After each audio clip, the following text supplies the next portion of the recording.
Hello students, I hope you're doing well. This is the sixth part of unit number 7, that is the P block elements. In the last lecture we discussed about the preparation of nitric acid, then PCl3, phosphine, PCl5, its properties, uses, etc. Now let's talk about a new group, that is group 16. This group 16 it is known as chalcogens. So firstly देखते हैं इस chalcogens में elements कौन से मिलेंगे. सबसे पहला होगा oxygen, then sulphur, then selenium, then tellurium with polonium. तो ये एलिमेंट्स प्रेजेंट होते हैं इस ग्रुप 16 में. अब ऑकरेंस की जब बात करते हैं तो सबसे पहला element that is oxygen. Oxygen हमें पता है कितना ज़्यादा अबेंडेंट है ये. Oxygen it is most abundant. ये क्रस्ट में, अर्थ के क्रस्ट में ये अबाउट 46.6% जितना पाया जाता है बाय मास. एयर में, ड्राई एयर में it contains 20.94% of oxygen by volume. इसके बाद जो एलिमेंट है दैट इज़ सल्फ़र. सल्फ़र जो है ये ऑक्सीजन जितना तो अबेंडेंट नहीं है, but still it's proportion is about 0.03 से 0.1% तक. कंबाइंड सल्फ़र जो होता है इट एग्जिस्ट एज सल्फेट्स, जैसे जिप्सम हो गया which is CaSO4 2H2O. Epsom salt हो गया जिसे हम फ्लावरिंग और प्लांटेशन में काफ़ी यूज़ करते हैं which is MgSO4 7H2O. Barite हो गया दैट इज़ BaSO4. देन कुछ सल्फाइड्स हो गए जैसे गैलेना है, then zinc blende, copper pyrites that is CuFeS2. इन फॉर्म्स में मिलता है सल्फ़र. अब इसका कुछ trace amount that is traces में ये वोल्केनोज में भी पाया जाता है लाइक दिस. ये मिलता है हाइड्रोजन सल्फाइड के फॉर्म में वोल्केनोज में, but in very trace amount. Organic materials की बात करें तो जैसे एग हो गया, protein, garlic, onion, mustard, hair, wool, इन सब चीज़ों में भी हमें सल्फ़र मिलता है. इतनी सब जगहों पे होने के बाद it is the 16th most abundant element. Next जो एलिमेंट है दैट इज़ सेलेनियम, टेलेरियम. ये मिलते हैं हमें मेटल सेलेनाइड्स और टेलेराइड्स के फॉर्म में, सेलेनाइड्स एंड टेलेराइड्स के फॉर्म में in sulphide ores only. Polonium जो है it occurs in nature as a decay product of thorium and uranium. Thorium और यूरेनियम जो मिनरल्स है इनका जो डीके प्रोडक्ट होता है उसमें हमें मिलता है पोलोनियम. अब ये जो पोलोनियम है इस बेचारे की half life it's about 13.8 days only. So that is about the occurrence. Next जो है वो प्रॉपर्टीज़ है. सबसे पहला है इलेक्ट्रॉनिक कन्फिग्रेशन. ये जो कन्फिग्रेशन है ग्रुप 16 की, ग्रुप 15 में हमने पढ़ा था कि कन्फिग्रेशन थी NS2NP3 राइट, ग्रुप 15 में.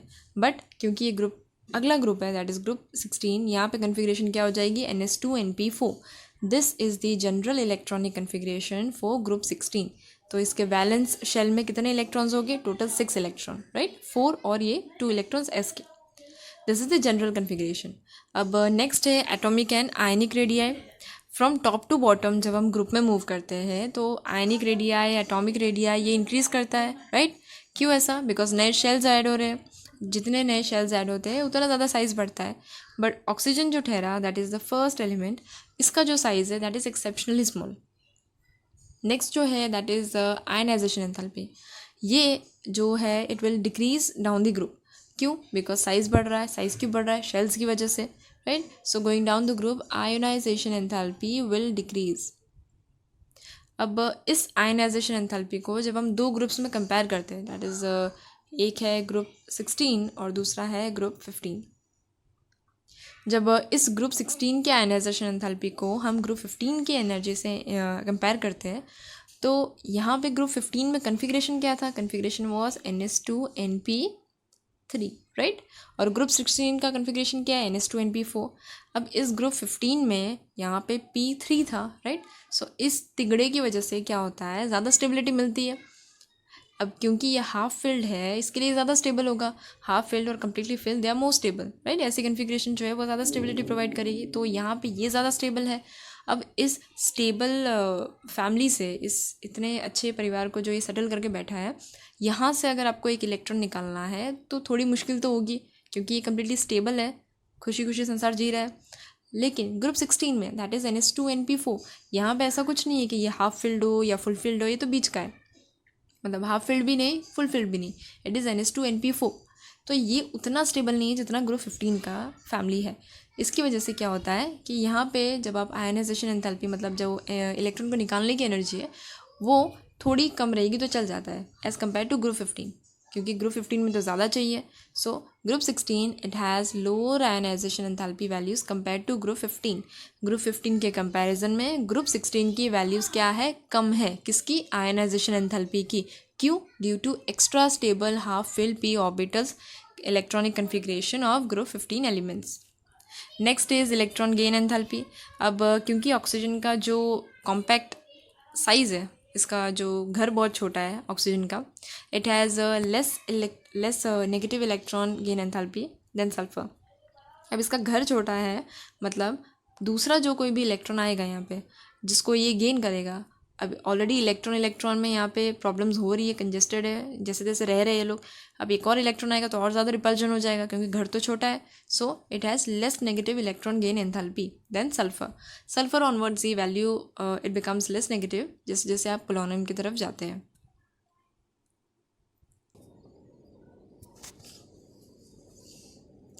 नाउ इलेक्ट्रोनेगेटिविटी की बात करते हैं तो oxygen it has the heist electronegativity with in the group. अगर हम विद इन ग्रुप में बात कर रहे हैं तो ऑक्सीजन सबसे ज़्यादा इलेक्ट्रोनेगेटिव है. लेकिन अगर पूरे पीरियोडिक टेबल में बात करें तो सबसे ज़्यादा किसकी चलती है, फ्लोरीन की.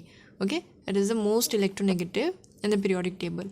लेकिन ग्रुप 16 की अगर बात करते हैं तो it is oxygen. This implies that the metallic character it increases from oxygen to polonium. Because oxygen sulphur हो गए, दीज आर नॉन मेटल्स, ये नॉन मेटल्स है. इसके आगे दैट इज़ सेलेनियम, टेलेरियम, ये सारे कैसे हैं, ये मेटलॉइड्स है, these are metalloids. And last that is polonium, ये हो गया मेटल. सो जैसे हम आगे जा रहे हैं वैसे मेटल मिल रहा है हमें, so metallic character is increasing. Polonium जो है it is radioactive and is short lived. इसकी half life is about 13.8 days. ये जो सारे एलिमेंट्स हैं दे एग्जिबिट एलोट्रोपी. इनका जो मेल्टिंग और बॉइलिंग पॉइंट होता है ये भी, जैसे हम डाउनवर्ड्स जाते हैं ग्रुप में, ये भी बढ़ता है melting boiling point because size बढ़ रहा है. एंड ख़ास तौर पे ऑक्सीजन और सल्फ़र की अगर बात करते हैं तो ओवर हियर यू कैन सी यहाँ पे इसका मेल्टिंग पॉइंट है इट्स 55 ऑक्सीजन का. सल्फ़र पे जाते इट बिकम्स 393. इतना ज़बरदस्त जंप. सो ये जो डिफरेंस आ रहा है this can be explain on the basis of atomicity. Similarly for boiling point also, यहाँ ऑक्सीजन के लिए इट इज़ 90 जबकि सल्फ़र के लिए इट बिकम्स 718. तो इतना ज़्यादा डिफरेंस जो है ये हम एक्सप्लेन कर सकते हैं on the basis of atomicity. Because oxygen जो है ये ठहरा diatomic molecule that is O2 and sulphur जो है it is S8. Okay, next is the chemical properties. Chemical properties में oxidation state and trends in chemical reactivity. Oxidation state की अगर बात करते हैं तो अब तक हम पढ़ते आ रहे हैं कि ऑक्सीजन का जो सबसे कॉमन ऑक्सीडेशन स्टेट होता है दैट इज़ -2, राइट. अब जैसे हम डाउनवर्ड्स जाएंगे ग्रुप में तो ये जो -2 है ये धीरे धीरे कम होगा, राइट. बिकॉज डाउनवर्ड्स जो सबसे आखिरी एलिमेंट है इस ग्रुप का दैट इज़ पोलोनियम, वो तो मेटल है, ये कहाँ से -2 ऑक्सीडेशन स्टेट दिखाएगा. ये चीज़ तो बहुत रेयर केस में होगी, राइट. पोलोनियम जो है इट हार्डली शोज़ -2 क्योंकि वो तो मेटल है ना. ऑक्सीजन जो ठहरा इट इज़ नॉन मेटल, सबसे पहला वाला एलिमेंट है, तो उसके लिए तो -2 इज़ कॉमन. और क्योंकि ऑक्सीजन की जो इलेक्ट्रोनेगेटिविटी है वो भी काफ़ी हाई है तो वो नेगेटिव स्टेट ही दिखाएगा यूजुअली, दैट इज़ -2. कुछ एक्सेप्शनल केस होते हैं, दैट इज़ एक हो गया OF2 जहाँ पे ऑक्सीजन का जो ऑक्सीडेशन स्टेट होता है इट इज़ +2. बाकी जो दूसरे एलिमेंट्स हैं इस ग्रुप के ये काफ़ी वैरायटी दिखाते हैं ऑक्सीडेशन स्टेट्स में. +2 हो गया, +4 हो गया, +6 हो गया. ये वेरिएशंस इसलिए दिखा पाते हैं बिकॉज इनके पास d ऑर्बिटल है और ऑक्सीजन बेचारे के पास d ऑर्बिटल तो है ही नहीं. अब d ऑर्बिटल अगर प्रेजेंट है, लाइक ये है d ऑर्बिटल अवेलेबल. अब यहाँ पे सपोज वी हैव कोई p किसी भी एलिमेंट का ले लेते हैं. यहाँ पे जो एक इलेक्ट्रॉन है ओवरऑल p, इस p ऑर्बिटल में वी हैव ओवरऑल 4 इलेक्ट्रॉन्स, ठीक है. यहाँ पे अब देर आर चांसेस कि ये यहाँ जो फर्स्ट ब्लॉक है यहाँ पे 2 इलेक्ट्रॉन्स है तो यहाँ पे पॉसिबल है कि एक इलेक्ट्रॉन जंप करके यहाँ चला जाए, तो इस तरीके से उसका ऑक्सीडेशन स्टेट चेंज हो सकता है. सो इसलिए वेरिएशन देखने को मिलता है. +4 हो गया, +6 हो गया, +2 हो गया. बट कॉमन अगर ऑक्सीडेशन स्टेट्स की बात करें तो it is +4 and +6, they are more common. Sulphur, selenium और टेलेरियम अगर ऑक्सीजन के साथ कंपाउंड बनाते हैं तो इट शोज़ +4 ऑक्सीडेशन स्टेट. जब ऑक्सीजन है तब it will show +4 oxidation state. लेकिन अगर फ्लोरीन के साथ कंपाउंड बना रहे हैं तो it will give +6 oxidation state. अगर ऑक्सीजन के साथ बना रहे हैं तो इट इज़ +4, फ्लोरीन के साथ है तो +6। Stability of +6 oxidation state it decreases down the group, and stability of +4 oxidation state it increases. मतलब जैसे हम डाउनवर्ड्स आएंगे, जो नीचे की तरफ के जो एलिमेंट्स हैं उनमें +6 से ऑक्सीडेशन स्टेट बढ़ता हुआ +4 की तरफ जाएगा। तो ये डिक्रीज़ क्यों हो रहा है? This is due to the inert pair effect. And bonding in +4 and +6 oxidation state ये होती है प्राइमरीली कोवेलेंट नेचर की। Okay, it is covalent in nature. Next is the anomalous behaviour of oxygen. अब oxygen उसके group के बाकी element से क्यों थोड़ा हटके है वो देखते हैं। This is due to its small size. सबसे पहले तो ऑक्सीजन का साइज़ छोटा है, इसकी इलेक्ट्रोनेगेटिविटी कैसी है? ज़्यादा है। इसका आयनाइजेशन एंथैल्पी कैसा है? ये भी ज़्यादा है। इस बेचारे के पास डी ऑर्बिटल वाला घर है ही नहीं। तो इन सारे रीजंस की वजह से क्या होता है, ऑक्सीजन जो ठहरा पहला element, the first element of this group, ये थोड़ा प्रॉपर्टी अलग दिखाता है बाकी जो एलिमेंट्स हैं उनसे, ड्यू टू दीज रीजंस। एक एग्जाम्पल जो हम देख सकते हैं इसमें, that is the presence of hydrogen bond. H bonding जो हमें H2O में देखने को मिलती है बट H2S में नहीं मिलती। So hydrogen bonding is present in H2O whereas not found in H2S. The absence of d orbitals in oxygen it limits its covalency to 4. अब इसके पास d ऑर्बिटल है नहीं तो इसकी कोवेलेंसी कहाँ पे अटक जाती है? 4 पे ही अटक जाती है। बट ये 2 से ज़्यादा तो रेयरली कोई केस में दिखाएगा, but we can say for reason कि क्योंकि d ऑर्बिटल नहीं है इसके पास, तो it's covalency limits to 4 only. दूसरी तरफ देखिए तो जो बाकी एलिमेंट्स है, their valence shells it can be expanded and covalence exceeds 4, मतलब उनके पास तो d ऑर्बिटल अवेलेबल है तो इट कैन एक्सीड 4। नेक्स्ट देखते हैं रिएक्टिविटी। सबसे पहला है रिएक्टिविटी विद हाइड्रोजन। अब हाइड्रोजन के साथ कोई भी एलिमेंट मिलेगा तो क्या बनाएगा? हाइड्राइड बनाएगा। यहाँ पे हाइड्राइड किस टाइप का होगा? H2E टाइप का, where H is the hydrogen and E है हमारा element, that could be sulphur, selenium और एनी अदर। अब सबसे पहला है acidic character. Acidic character increases from H2O to H2TE। मतलब यहाँ से जब हम आगे जाएंगे तो इस वाले का जो एसिडिक कैरेक्टर होगा वो उतना ज़्यादा नहीं होगा, बट जैसे आप आखिरी वाले हाइड्रेट पे पहुँचोगे वहाँ पे एसिडिक कैरेक्टर ज़्यादा देखने को मिलेगा। अब ये क्यों हो रहा है? बिकॉज हम जैसे आगे बढ़ रहे हैं, सबसे पहली चीज़ तो साइज़ बढ़ रहा है। अब सपोज़ यहाँ पे कोई एक एटम है, सपोज़ कोई एक एटम ए ले लेते हैं और यहाँ पे हाइड्रोजन के साथ ये बॉन्ड बना रहा है, ठीक है। अब जैसे हम डाउनवर्ड्स जा रहे हैं, मॉलिक्यूल का जो एटम का साइज़ है वो बढ़ेगा।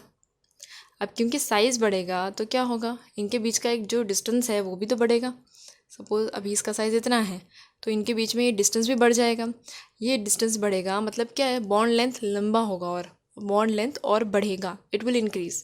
अब बॉन्ड का लेंथ बढ़ रहा है मतलब बॉन्ड थोड़ा कमज़ोर हो जाएगा। अगर इसे थोड़ी एनर्जी मिलेगी तो ये आसानी से टूट सकता है। सो वी कैन से कि इसकी बॉन्ड डिसोसिएशन एंथैल्पी क्या है, कम हो गई है। क्यों कम हो गई? बिकॉज साइज़ बढ़ रहा है, साइज़ बढ़ रहा है तो बॉन्ड लेंथ बढ़ रहा है, बॉन्ड लेंथ बढ़ रहा है तो bond dissociation enthalpy is decreasing. किस ट्रेंड में? Downwards the group. As you go down the group जो हाइड्राइड्स है उनमें ये चीज़ देखने को मिलती है। अब बॉन्ड डिसोसिएशन एंथैल्पी डिक्रीज़ हो गई मतलब थोड़ी एनर्जी पे ये जो बॉन्ड है इनका, ये जो रिश्ता है हाइड्रोजन के साथ, ये टूट सकता है। अब थोड़ी एनर्जी पे टूट जाएगा मतलब ये हाइड्रोजन निकल के किसी और को जाके सपोर्ट करेगा फिर। तो ये हाइड्रोजन निकल गया मतलब ये क्या दिखा रहा है? एसिडिक कैरेक्टर दिखा रहा है। तो ये जो चीज़ हमें देखने को मिलती है that increases going downwards the group, because going down the group size बढ़ रहा है जिसकी वजह से बॉन्ड लेंथ बढ़ रहा है। बॉन्ड लेंथ बढ़ रहा है तो बॉन्ड डिसोसिएशन एंथैल्पी डिक्रीज़ हो रहा है, कम हो रहा है। सो हाइड्रोजन ईजिली निकल सकता है वहाँ से। अब क्योंकि बॉन्ड लेंथ डिक्रीज़ हो रहा है यहाँ सॉरी बॉन्ड लेंथ इंक्रीज़ हो रहा है तो bond dissociation enthalpy this is decreasing. मतलब यही है कि ये बॉन्ड जो है ये ज़्यादा स्टेबल नहीं है। आप इसे मतलब थोड़ा पुश करोगे इस चीज़ के लिए तो ये इजीली टूट जाएगा। मतलब वी कैन से कि ये उतना स्टेबल नहीं है। सो इसकी थर्मल स्टेबिलिटी जो है वो भी इसी ऑर्डर में डिक्रीज़ होगी। सो owing to the decrease in bond dissociation enthalpy down the group, the thermal stability of hydrides it also decreases from H2O to H2PO, ठीक है, ड्यू टू दिस रीज़न। अब ये जो सारे हाइड्राइड्स हैं इनमें वाटर के अलावा मतलब एक्सेप्ट वाटर जो दूसरे हाइड्राइड्स बन रहे हैं they have this reducing property.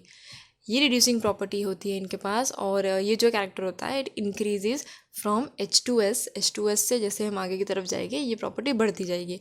जितना ज़्यादा हाइड्राइड जो है जितना ज़्यादा अनस्टेबल होगा उतना ही अच्छा वो रिड्यूसिंग प्रॉपर्टी दिखाएगा। जितना ज़्यादा अनस्टेबल हाइड्राइड उतना ही अच्छा उसका रिड्यूसिंग प्रॉपर्टी होगा। ओके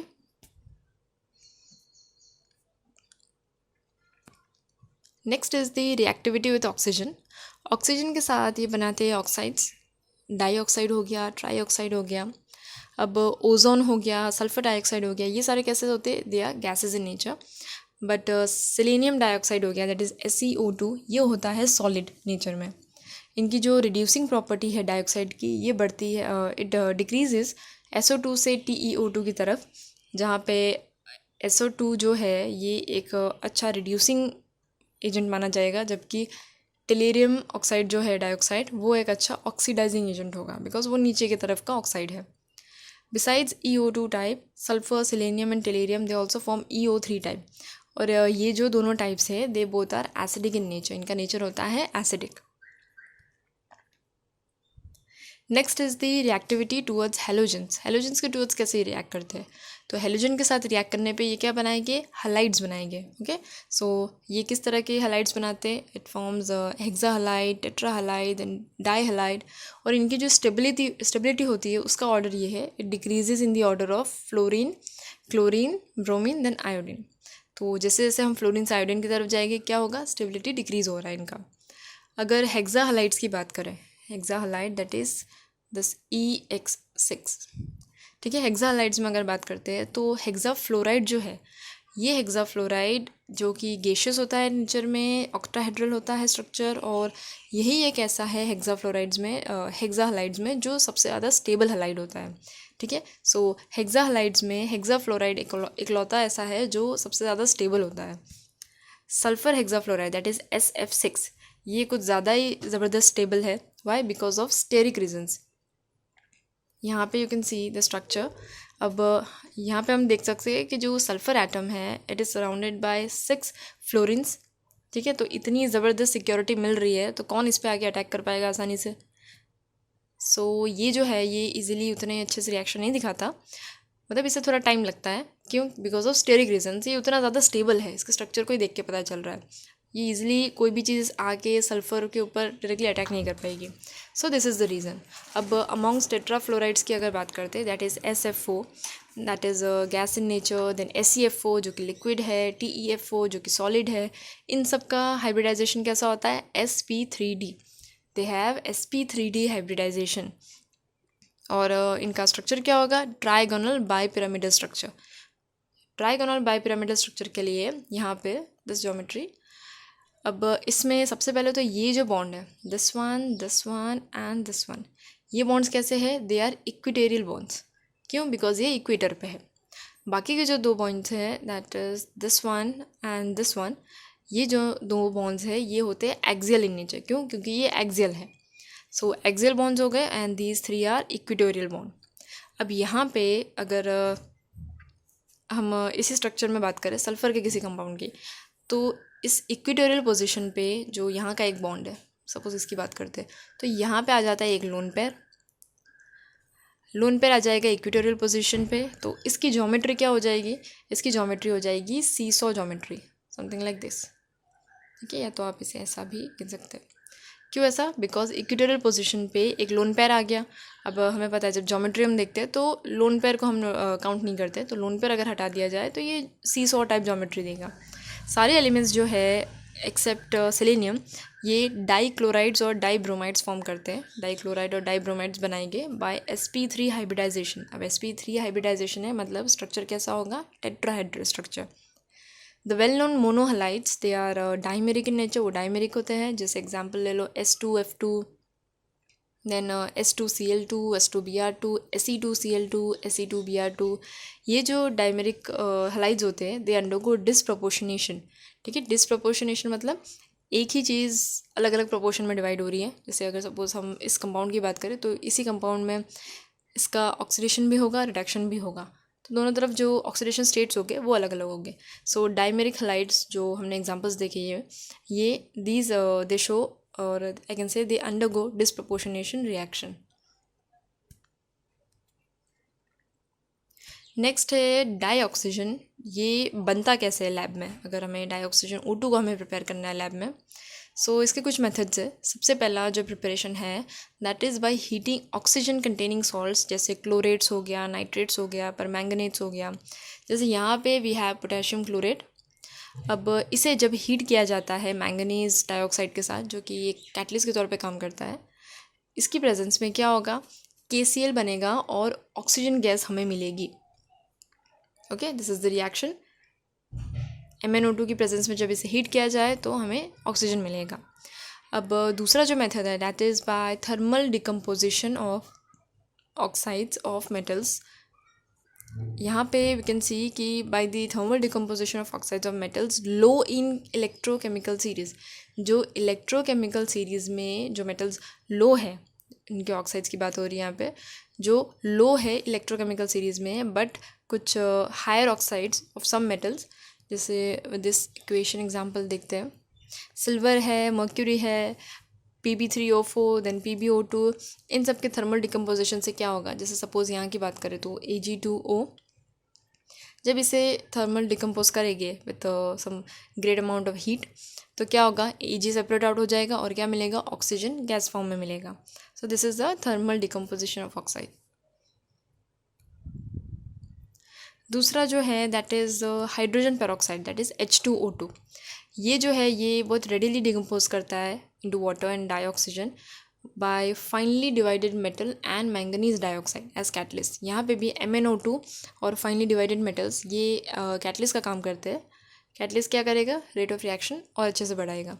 तो H2O2 से हमें क्या मिलेगा, ऑक्सीजन मिल सकता है. ऑन लार्ज स्केल पानी या तो एयर से भी हम इलेक्ट्रोलिसिस के थ्रू ऑक्सीजन बना सकते हैं in lab. Electrolysis of water it leads to the release of hydrogen at the cathode and oxygen at the anode. Hydrogen जो है दैट इज़ H2 ये कैथोड पे मिलता है और ऑक्सीजन जो है ये एनोड पे मिलता है.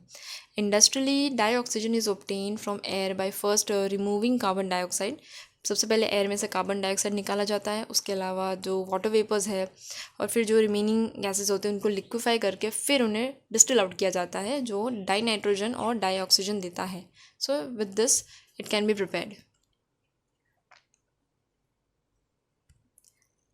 Next is the properties. अब प्रॉपर्टीज़ में क्या क्या है, डाई ऑक्सीजन जो कि कलरलेस है, ऑडरलेस गैस है, it is soluble in water to an extent of 3.08 centimetre cube in 100 centimetre cube water at 293 kelvin, जो कि सफिशेंट है for the support of marine and aquatic life, क्योंकि बहुत ज़रूरी है जो फिशेज़ हो गए या मराइन एनिमल्स हो गए इनके लिए, क्योंकि डिज़ोल्व ऑक्सीजन ना हो तो इनका भी जीना भारी हो जाए. It liquefies at 90 Kelvin and freezes at 55 Kelvin. It has 3 stable isotopes 16O, 17O, 18O. डाईऑक्सीजन जो है it directly reacts with nearly all metals. सारे मेटल्स नॉन मेटल्स के साथ ये रिएक्ट करता है. कुछ एक्सेप्शनल है एक्सेप्ट सम मेटल्स, जैसे गोल्ड हो गया, प्लेटिनम हो गया और कुछ नोबल गैसेस, उनके साथ ये रिएक्ट नहीं करेगा. बट बाकी जो मेटल्स नॉन मेटल्स हैं उन सब के साथ रिएक्शन दिखाता है. It's combination with other elements is often strongly exothermic. इसका जो कॉम्बिनेशन प्रॉपर्टी है जो दूसरे एलिमेंट्स हैं उनके साथ, वो एक एक्सोथर्मिक रिएक्शन होता है. एक्सोथर्मिक मतलब एनर्जी रिलीज़ हो रही है, टेम्परेचर रिलीज़ हो रहा है वहाँ पे, heat, which helps in sustaining the reaction, क्योंकि उतनी हीट जनरेट हो रही है वहाँ पे. So it helps in sustaining the reaction.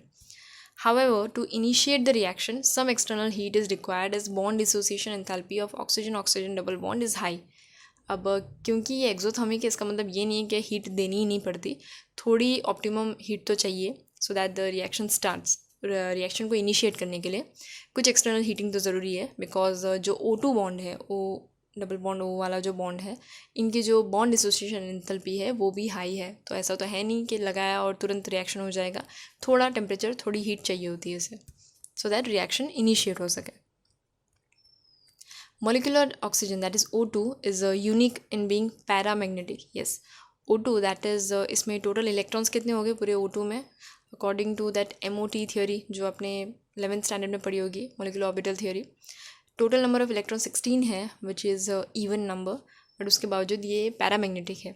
So it is paramagnetic in spite of having even number of electrons. आपको ये स्लाइड देख के थोड़ा याद आएगा what I am talking about. Molecular oxygen O2 it is unique, मतलब paramagnetic है इन spite of having even number of electrons. कितने इवन होते हैं इलेक्ट्रॉन्स इसके पास? Overall 16 electrons. सो उन 16 के होने के बाद भी ये पैरामैग्नेटिक प्रॉपर्टी दिखाता है. क्यों? बिकॉज यहाँ पे क्योंकि 16 इलेक्ट्रॉन्स है टोटल, सो PX PY में एक एक इलेक्ट्रॉन जाएगा, जिसकी वजह से ये पैरामैग्नेटिक हो जाएगा. पैरामैग्नेटिक मतलब सिंगल इलेक्ट्रॉन प्रेजेंट है कहीं पे. डायमैग्नेटिक मीन्स ये टोटली पेयर्ड अप है, बट यहाँ पे ऐसा नहीं देखने को मिल रहा, दे आर सिंगल. सो ये हो जाता है पैरामैग्नेटिक. नेक्स्ट कुछ प्रॉपर्टीज़ है, that is some of the reactions of dioxygen with metals, non metals and other compounds. जैसे कैल्शियम के साथ हो गया तो it will form calcium oxide. Aluminium के साथ Al2O3, देन फॉस्फोरस के साथ फॉस्फोरस पेंटॉक्साइड. देन कार्बन के साथ तो बहुत ही पुराना रिएक्शन हमारा, that is CO2. Zinc sulphide with oxygen gives zinc oxide with SO2. Methane के साथ CO2H2O.